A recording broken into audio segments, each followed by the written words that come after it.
"Don't wait up. I'm going to his place to talk things out," she said. So I didn't wait. I moved on. A week later, she showed up in tears because he blocked her. I didn't even open the door. Hey viewers, before we move on to the video, please make sure to subscribe to the channel and hit the like button if you want to see more stories like this. Thanks. It's funny how a 4-year relationship doesn't end with a bang. It ends with 1,000 tiny paper cuts. And then one final, quiet snip. My name is Alex. I'm 30. I'm a systems analyst, which means I'm a planner. I like stability, I like logic, and I like fixing things that are broken. For 4 years, I was with Qley, who is 28. Our relationship was, for the first 3 years, the one thing in my life I didn't need to fix. It just worked. I'm the stable one. I paid the deposit on our apartment, and my salary covers about 70% of our rent and bills. I was happy to do it. When Qley decided to get her master's in communications, I was the one who worked late to cover the difference. I was the one who made her dinner every night while she studied, rubbed her shoulders when she was stressed about finals, and told her a million times that she was smart and capable and that she'd nail it. And she did. She graduated 6 months ago. That's when the paper cut started. Suddenly, the woman I loved was gone, replaced by someone who needed more. More validation, more excitement. She was finding herself. And finding herself apparently meant she was too good for the life we had built. It started with her new spin class. A $200 a month studio that I, of course, ended up paying for. It was part of her new journey. And that's where she met Ben. Ben. God. Even his name sounds fake. Ben is an entrepreneur. One of those guys who wears a blazer with designer jeans and talks about his portfolio, but doesn't seem to have an actual job. He's 35, divorced, and has the kind of predatory charm that insecure people mistake for confidence.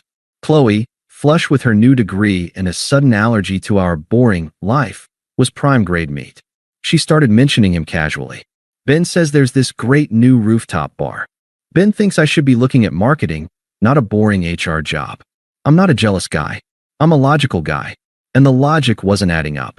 I brought it up 2 weeks ago, and the conversation was the first time I realized the woman I loved was already gone. It was almost 11 p.m. on a Wednesday. I was reading in bed. She was in the bathroom, and her phone, on the nightstand, lit up. A text from Ben. "You should have worn the red ones." My blood went cold. I didn't touch the phone. I just waited. When she came out of the bathroom, toweling her hair, I kept my voice perfectly level. "Qley, who is Ben?" She froze. "What? His name just popped up on your phone. Why is he texting you at 11 p.m.? She scoffed and snatched the phone off the nightstand, a move that was more violent than it needed to be. "Oh my God, Alex again with this. He's just a friend. A friend who's texting you about what you're wearing." She threw the towel on the floor. "You're so controlling. You know that. It's not my fault you're insecure. He's just fun. You should try it sometime. God, I can't even have friends. You just want to keep me in this boring little box." "It's not about having friends," I said, and my voice was colder than I intended. "It's about respect. That is not a friend text." "Whatever," she sneered, turning her back on me to put on her pajamas. "You're just trying to clip my wings because you're bored with your own life. Just leave it alone." I looked at her back. She was right about one thing. I should have left it alone. But I didn't. I did what I always do. I tried to fix it. Which brings me to last night. It was a Tuesday. I left work early. I decided I was going to fight for us. I was going to break through this new Qley and find the woman I loved. I went to the good grocery store, the one with the fresh catch seafood counter, and bought 2 beautiful cuts of wild salmon. I got asparagus, lemons, and a bottle of that Sancerre she loves. I was going to make her favorite meal. We were going to sit down, eat like adults, and I was going to tell her that this Ben guy was poison and that I missed her. I was in the kitchen. The salmon was in the pan, skin side down, getting perfectly crispy. The asparagus was roasting. The wine was chilled. I was just setting the table when I heard the front door open and click shut. "Hey," I called out. "I'm in the kitchen, making something good." Silence. Usually, she'd at least drop her bag, kick off her shoes, and sigh about her day. The silence was heavy. "Qley." I turned the heat down on the stove and wiped my hands on a towel. I walked out of the kitchen and into the living room. Her bag and keys were on the floor, but she wasn't there. I walked to our bedroom. The door was open. She was there, but her back was to me. She hadn't changed into her sweats or pajamas. She was changing out of her work clothes and into a pair of dark jeans and a black, silky top I hadn't seen before. She was at her vanity, putting on makeup, eyeliner, mascara, the whole routine. The air was thick with the smell of her going out perfume. My stomach dropped into my shoes. "Hey," I said. My voice sounded small. I'm making that salmon you like. I thought we could talk." She didn't even look at me. She just focused on her mascara wand, her hand perfectly steady. "Oh, can't. I'm going out." "Going out," I said, trying to keep my voice from shaking. "It's 8:30 on a Tuesday." "With who?" "Sarah." Qley finally capped her mascara and let out a long, annoyed sigh. It was the sigh of someone being deeply inconvenienced by a barking dog or a crying baby. She turned in her chair, not to look at me, but to grab her purse from the bed. "No," she said, her voice flat. "I'm going to Ben's place." I just stood there. The only sound in the apartment was the faint sizzle of the salmon I'd left in the pan. "To his place," I repeated. "Now." "Yeah," she said. She was checking her reflection in her compact mirror, pressing her lips together. "Look, he's having a really hard time with his ex. He needs someone to talk to. We're just going to talk things out." She did it. She actually used air quotes. A tiny, smug, utterly dismissive smile played on her lips as she said it. She was mocking me. All the blood in my body turned to ice. I looked at this woman, this stranger in my bedroom, smelling like perfume, dressed to go to another man's apartment, and I felt the last bit of us snap. "You're going to his apartment," I said, my voice now as flat and dead as hers. "At night. To talk things out. And I'm just supposed to what? Eat this dinner alone. Just sit here and wait for you." She finally stood up. She grabbed her keys and her jacket. She walked right past me, close enough that I could smell the perfume, but she never made eye contact. She stopped at the bedroom door, just for a second, and looked back at me over her shoulder. Her eyes were cold. There was no love there. No guilt. No sadness. Just annoyance. "Don't wait up," she said. And then she was gone. I heard the front door open. I heard it click shut. I stood there for a full minute, just listening to the silence. Then, I heard the salmon sizzling in the kitchen. It was starting to burn. I stood in the doorway of the bedroom. The silence in the apartment was absolute, a vacuum. Then, from the kitchen, the sizzle of the salmon skin in the hot pan turned into an angry, smoking crackle. It was burning. Something in my head, a wire that had been sparking and straining for 6 months, finally snapped. It wasn't anger. It wasn't even sadness. It was clarity. It was the cold, clean logic of a systems analyst looking at a line of code that is irrevocably broken. You don't try to patch it. You don't try to debug it. You delete the entire module and start fresh. Qley hadn't just left. She had smirked. She had used air quotes. She wanted me to feel small. She wanted me to sit there, in the home I'm mostly paid for, staring at the dinner I cooked, while she went to get validation from another man. And in that moment, I realized, "Don't wait up" wasn't just a cruel line. It was an instruction. It was a release. It was the most honest thing she'd said to me in months. So I didn't. I walked calmly into the kitchen. I turned off the stove. The smell of burnt fish filled the air. I picked up the hot pan with an oven mitt, walked to the trash can, and scraped both pieces of ruined salmon into the bin. I took the 2 plates I'd set on the table, scraped the asparagus in after them, and then poured the $40 bottle of Sancerre straight down the drain. I went to my office. I opened my laptop. First, I booked a long-stay Airbnb in a nicer part of the city, near my office. Check-in was for tomorrow, but the contactless key was available immediately. Second, I opened our shared apartment finances spreadsheet. I created a new tab. I titled it, Final Tally. I entered my half of the security deposit. I entered the cost of the sofa and the bed, which I had bought. I entered her outstanding 70% of the utilities for the last 3 months, which she'd forgotten to pay. I sent her a share notification for the spreadsheet with one word in the message, FYI. Third, I pulled my largest suitcase from the closet. I didn't pack everything. I packed my work clothes, my toiletries, my passport, my hard drives, and the framed photo of my late father. The essentials. My life. I left all her things. I left the furniture. I left the life she didn't want. I walked to the kitchen counter. I took my apartment key off my keyring. I placed it right in the center of the counter, where she'd have to see it when she eventually stumbled in, smelling of Ben. Then I walked out. I didn't slam the door. I just closed it quietly behind me. I didn't go to a hotel. I went to the 24-hour gym. I put in my earbuds, turned on a heavy metal playlist, and ran 6 miles on the treadmill until my legs felt like jelly. I took a long, hot shower. I felt clean. I went to a 24-hour diner, had a huge breakfast, and went straight to work. I didn't check my phone. After work the next day, I hired a man with a van. I met him at the apartment. I had my new key for my Airbnb. I knew Qley would be at her spin class. In 45 minutes, we had moved my computer, my remaining clothes, my books, and my desk. I left the apartment spotless, except for all the things she owned. I drove to my new place. It was clean, modern, and quiet. So quiet. That's when I finally looked at my phone. I didn't block her number. Not yet. I just muted her thread. I wanted to watch. I wanted the data. I wanted confirmation that the module I deleted was, in fact, corrupted beyond repair. The confirmation was immediate. My first week was light. That's the only word for it. I woke up. I made coffee. I went to work.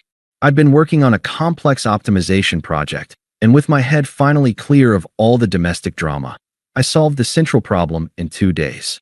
My boss noticed. On Friday, he called me into his office and gave me the promotion and the 20% raise I'd been chasing for a year. I reconnected with old friends. I went to the gym every day. I slept through the entire night for the first time in months. I felt like I'd been holding my breath for a year and had finally exhaled.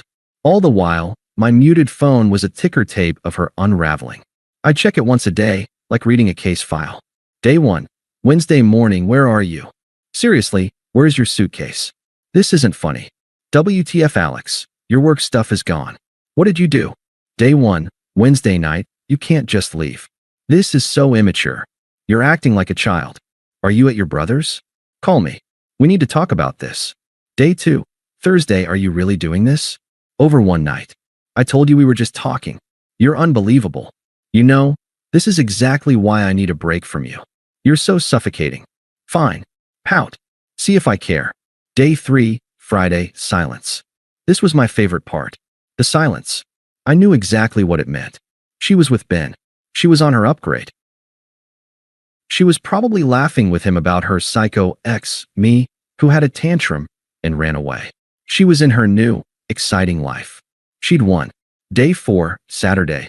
Okay, your little tantrum is over. When are you coming home so we can talk? I'm not going to beg you, Alex. Day 5, Sunday, I saw the spreadsheet. What the hell is that? Are you trying to bill me? You're AF * king child. Ben says you're acting like a controlling psycho, and you're lucky I put up with you for this long. He's right. You're just proving his point. I actually laughed at that one. Laughed out loud in my clean, quiet kitchen. The monster was trying to use another monster to scare me. Day 6, Monday, the tone shift. Alex, please, can you just call me? He hasn't texted me back. He was supposed to see me today, and he just didn't show up. Day 7, Tuesday. 1 week to the minute since she'd walked out, he blocked me. He blocked my number. I went to his office, and it's AF * king mail drop. I think he's married. Oh my God. Alex, I made a terrible mistake. I was stressed. I was confused. He manipulated me. He twisted everything. Please, I need you. I'm so sorry. It was a mistake. I'm coming over. I'm at Sarah's. She knows where your new building is. I read that last text. My blood didn't run cold. I didn't feel pity. I felt nothing.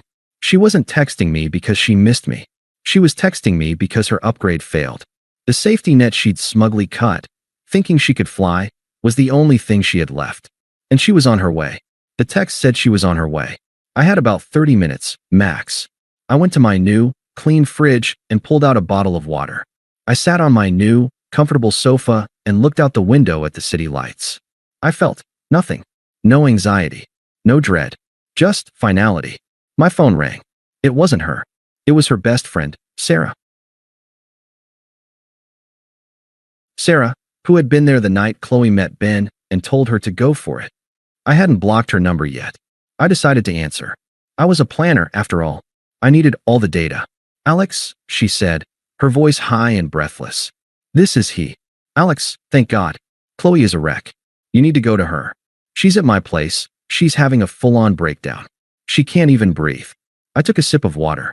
I waited. Well, she prompted. That sounds difficult for her, I said, my voice as level as if I were discussing a weather report. There was a sputter on the other end of the line. That's it. That sounds difficult. Alex, she is crying. She's been sobbing for 24 hours. That guy Ben was a total pig. He used her.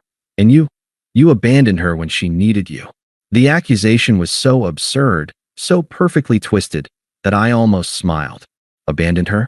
I replied, setting my water bottle down. Let's be clear, Sarah. Qley, an adult, dressed up, put on perfume, and smirked at me while she left our home to go to another man's apartment. She told me, and I quote, "Don't wait up." So I didn't. I took her at her word. What she did after that, and what he did to her, is not my concern. Oh my God, you're unbelievable. Sarah shrieked. You're really going to throw away 4 years because she got confused? She chose you. She's realizing that now. You're supposed to be the good guy, the stable one. Your job is to be there. You can't just check out when she makes one mistake. This one word. Mistake. Sarah, I said, and my voice was so cold it surprised even me. A mistake is spilling coffee on the carpet. A mistake is forgetting to take out the trash. What Qley did was a decision. A long series of them. She made her choice, and I made mine. I have a meeting in the morning. Don't call this number again. I hung up before she could reply. I looked at my phone. The data was all there. The case was closed. 10 minutes later, the banging started. It wasn't a knock. A knock is a request. This was a banging.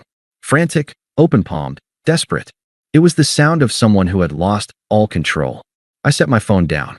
I walked calmly across my new living room floor. I didn't go to the door. I went to the peephole. I looked through, and there she was. It was like looking at a different person. The smug, confident woman in the silky top was gone. In her place was a wreck. Her hair was matted and wet, plastered to her face. Her eyes were red and swollen, and black mascara ran down her cheeks in rivers. She was wearing a wrinkled sweatshirt that I vaguely recognized as mine, one she must have stolen from the apartment. She looked pathetic. Alex, she wailed, her voice muffled by the thick wood. Alex, I know you're in there. Please. Sarah said you lived here. Please, please open the door. I just watched, my eye to the lens. I felt nothing. It was like watching a movie about a stranger. I remembered her, a week ago, her back to me, dabbing on perfume.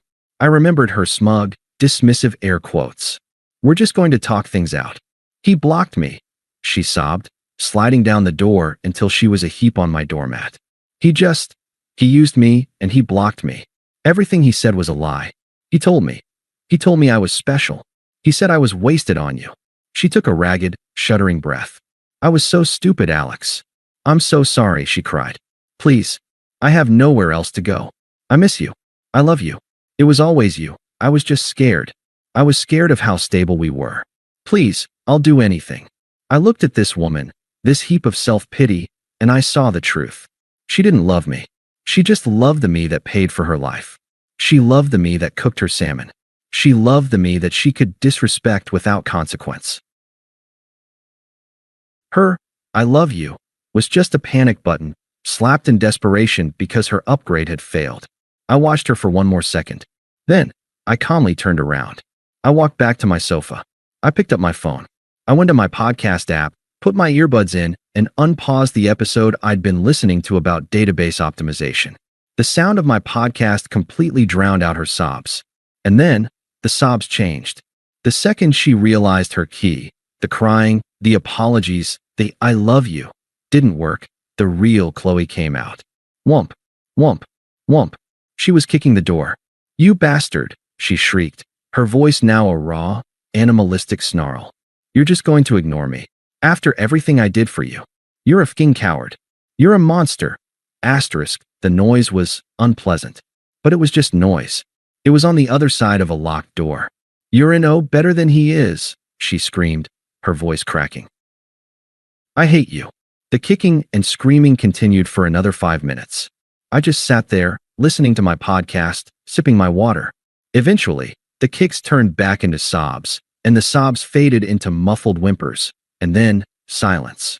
I waited a full minute. I got up, looked through the peephole. The hallway was empty. My phone lit up. One last text message from her. I hate you. I hope you're alone forever. I looked at the words. I thought about the promotion I'd just gotten. I thought about the call I'd had with my friend earlier, making plans for the weekend. I thought about how good it felt to be in this clean, quiet apartment, where no one was gaslighting me or making me feel small. I wasn't angry. I wasn't sad. I was just free. I held my thumb down on her name. A menu popped up. I tapped the block button. The thread disappeared. I finished my water and went to bed. I had a big meeting in the morning. Thanks for watching. Make sure to subscribe to the channel and hit the like button. What do you think about this story? Share it in the comments.